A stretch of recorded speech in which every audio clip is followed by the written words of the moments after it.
ချွတ်ကြည့်မလား ချွတ်ကြည့်ပါပြန်ချွတ်ပါ တကောက်တော့ဘူးလေ baby highlight ဖောက်ပါ baby highlight တွေကလည်းချွတ်ကြတယ် ဟာဒါပေမဲ့နဲတယ် ဟုတ်တယ် အခုကအဲ့လိုမျိုး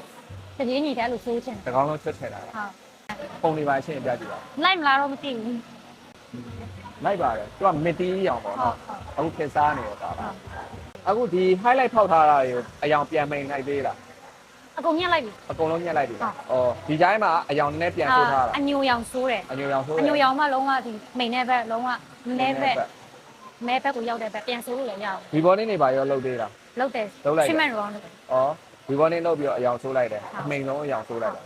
တဲ့တော့တကောင်းလုံးတော့ချွတ်မယ်ဆိုလို့ရှိရင်ပေါ့နော်သူကနည်းနည်းပါးပါးပို့ပြီးမှ6တယ်ပို့ပြီးမှညှိတယ်ပေါ့နော် physical လာရအယောင်နည်းနည်းလေးလွင့်တာမြင်တယ် ဘယ်လောက်ခံ ဒါတယောက်နဲ့တယောက်တော့မတူဘူးပေါ့နော်ဒီမှာလေအဲ့လိုမျိုးဒါပေမဲ့ကျွန်တော်တို့ဆိုင်မှာကတော့ဒီတစ်လအတွင်းကို physical လာဆိုရင်ပေါ့တစ်ချိန် fee ပြန်တိုးပေးရပေါ့ခေါင်းလျှော်ကပဲပေးရတာသူ့ရဲ့အားသာချက်တစ်ခုကတော့ဆော့ဆော့ပြောလို့ဒီတစ်ချိန်ချွတ်ပြီးသွားရင်ပေါ့နော်ကြိုက်တဲ့ကာလာပြန်တင်လို့ရတယ်သပင်ကလိုအပ်မှနည်းနည်းပါးပါးညှက်တယ် ပုံနဲ့မဲကြောက်မယ်လို့ပြောလိုက်